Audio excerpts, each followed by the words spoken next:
तो बस हाजिर हो चुके हैं आपके सामने फिर से एक बार न्यू क्लास लेके।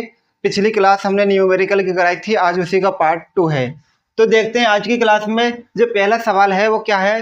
दिए गए परिपथ में 1.5 एम्पीयर की धारा प्रवाहित हो रही है, निम्न को ज्ञात कीजिए। एक हमें सेटअप दे रखा है जिसमें 3 प्रतिरोध हैं, 3 ओम, 8 ओम और 4 ओम। ठीक है ना, ये 3 प्रतिरोध है हमारे पास, जिसके अंदर विद्युत धारा प्रवाहित हो रही है 1.5 एम्पियर की। और जो कैपिटल आर प्रतिरोध है उसके अंदर 3 वोल्ट का विभवांतर लगा हुआ है। तो हमें ये बताना है कि प्रतिरोध जो आर है उसका क्या मान होगा और ए और बी के बीच में टोटल विभवांतर कितना होगा, ये हमें बताना है। समझो इसको कैसे करना है। ये देखो कौन सा क्रम है, कौन से क्रम में, ये समांतर है श्रेणी है, ये देख के बताओ पहले मुझे जल्दी से। ये है तुम्हारा श्रेणी, और श्रेणी में मैंने बताया था कि धारा सेम रहती है पूरे श्रेणी के अंदर, श्रेणी क्रम के अंदर विद्युत धारा सेम रहती है। तो देखो जो आई है ना 1.5, ये पूरे में सेम है, इसमें नाप लो, इसमें नाप लो, इसमें नाप लो, सेम टू सेम रहेगी। लेकिन जब विभवांतर होगा ना वो हर एक किसी के अंदर अलग अलग रहेगा, इसके अंदर कुछ और रहेगा, इसके अंदर कुछ और, इसके अंदर कुछ और। तो सवाल जो दिया है ना वो 3.0 वोल्ट दिया है, वो इस आर्क का विभवांतर दिया, ना कि इसका, ना कि इसका। ये तो हमने चर्चा कर ली। अब बात हम इस बात की करते हैं कि जो आर का मान होगा वो कितना होगा। अब समझे, ये सवाल था, अब इसका आंसर शुरू करते हैं यहां से। ठीक है, क्या आर का मान बताना है। तो भाई देखो इस प्रतिरोध की बात चल रही है, तो लिखेंगे प्रतिरोध, प्रतिरोध कैपिटल आर में, क्योंकि हमें आर की ही बात करनी है तो आर की ही जानकारी लिखेंगे। तो यहाँ पर जो बी का मान बनेगा वो कितना बन जाएगा, 3 बन जाएगा, क्योंकि 3.0 का मतलब 3 ही होता है।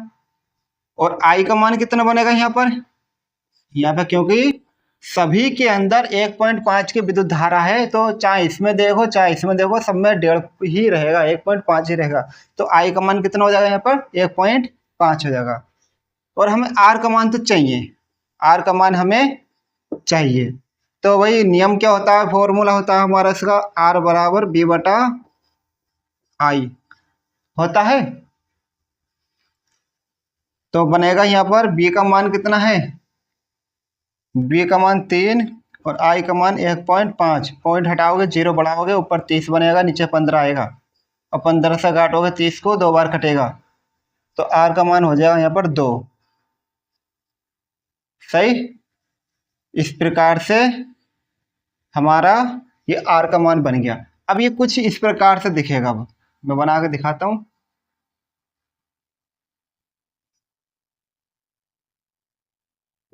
यहाँ बी मिलेगा तुम्हें और यहाँ पर ए मिलेगा, और यहाँ पर आई का मान 1.5 और यहाँ पर 3.0 वोल्ट।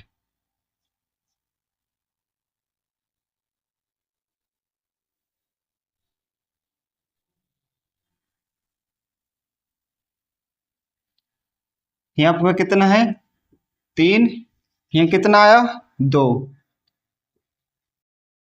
यहाँ कितना आया, कितना है यहाँ पर 4। ये इस तरीके से बन जाएगा।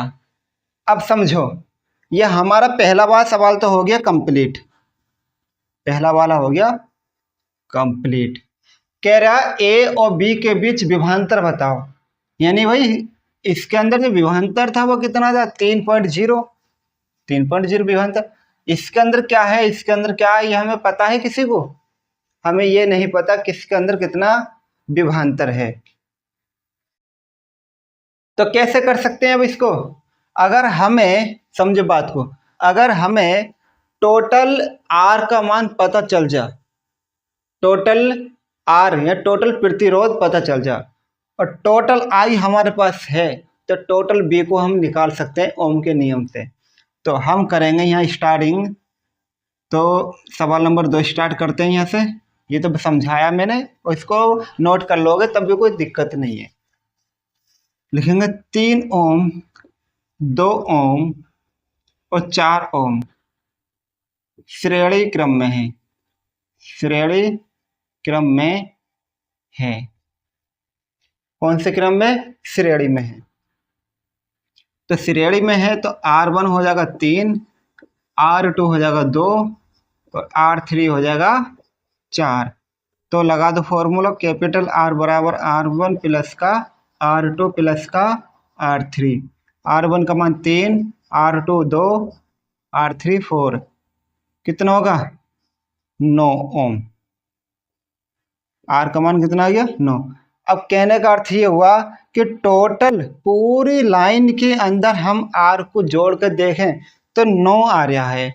अब टोटल के अंदर जो I चल रहा है वो 1.5 चल रहा है, तो टोटल हमें B का मान बताना है। तो ओम का नियम लगाओ, ओम के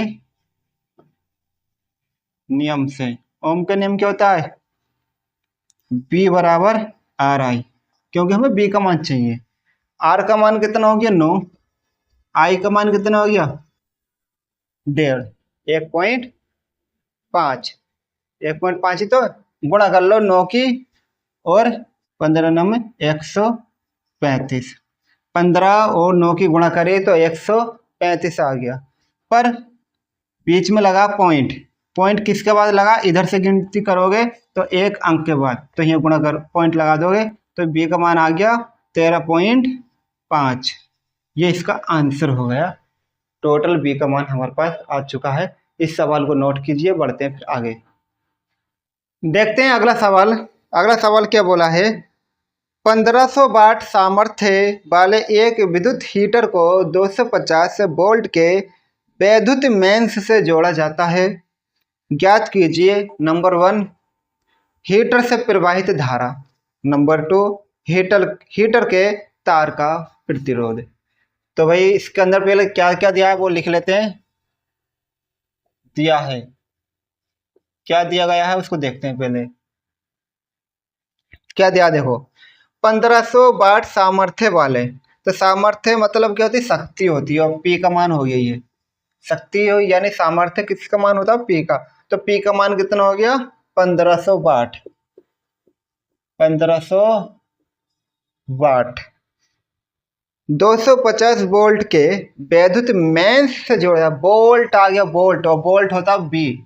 बी का मान कितना हो गया? 250 वोल्ट। 250 वोल्ट किसको जोड़ा जा रहा है? हीटर को। सही है। अब ज्ञात करना है, पहले नंबर पे ज्ञात करना है हमें फर्स्ट नंबर पे ज्ञात करना प्रवाहित धारा, हीटर से प्रवाहित धारा, यानी आई का मान पहले सवाल के अंदर हमसे पूछा है। तो भाई फॉर्मूला क्या होता है? P बराबर वी आई होता है। तो V का मान अपने पास 1500 है नहीं? P का मान और V का मान 250 है। I तो हमें निकालना ही पड़ेगा, चाहिए I हमें। तो भाई इसका देख लो, 0 से 0 काट दो, कितना हो गया? इधर 150, इधर हो गया 200, यानी 25 गुणा I। 25 से नीचे को लेकर जाओ इसके, और यहाँ रह गया I। 25 से काट दो, 25 छंग 150, तो I का मान हो गया यहाँ पर 6 एम्पियर। 6 एम्पियर। ये सवाल हमारा पहला भाग कंप्लीट। दूसरे भाग को देखते हैं। दूसरे भाग में कहा है प्रतिरोध। दूसरे भाग में इन्होंने हमसे पूछ लिया प्रतिरोध, यानी आर का मान हमसे यहाँ से पूछ लिया गया है। आर का मान बताओ कितना होगा? तो भाई आर का मान निकालते हैं तो फॉर्मूला होता है ओम का नियम। ओम का नियम क्या होता है बताना जरा, याद दिलवाओ मुझे। ओम का नियम, तो ओम का नियम क्या होता है? आर बराबर बी बटा आई, और बी का मान कितना दिया है? 250, और आई का मान कितना आ गया? 6 आ गया। सही है ना?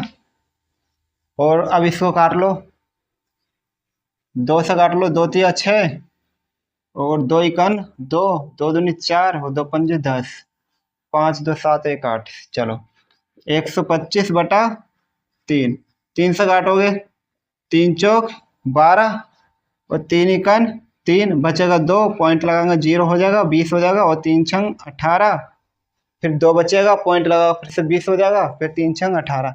इस तरीके से चलते रहेगा, मुझे ऐसे लगता है। 41.6, हाँ सही है। यानी कितना होगा 41.66, और ये अभी एंड नहीं हुआ। अब चाहो तो पॉइंट के बाद एक अंक ले लो, और चाहो तो इसको और आगे को रिपीट कर सकते हो। तो मैं अभी एक ही अंक ले लेता हूँ, ज़्यादा नहीं ले पा रहा, और चाहो तो इसको ले लो दोबारा से। चलो एंड ही कर दिया। तो ये आर का मान हमारे पास आ गया 41.66। कोई दिक्कत नहीं है, एक अंक ले लो, 2 अंक ले लो, क्योंकि अभी सवाल हमारा कंप्लीट हुआ भी नहीं है, कटा नहीं है ना पूरा भी, बकाया है। तो हम 2 अंक भी ले सकते हैं और 1 अंक भी ले सकते हैं। इस प्रकार ये सवाल हमारा कंप्लीट हुआ। आज की क्लास बस यहीं एंड करते हैं, और सवाल अभी और रह गए हैं बकाया, तो उसको हम अगली क्लासों के अंदर देख लेंगे। तब तक के लिए धन्यवाद। सवाल नोट नहीं करा तो नोट कर लो जल्दी से।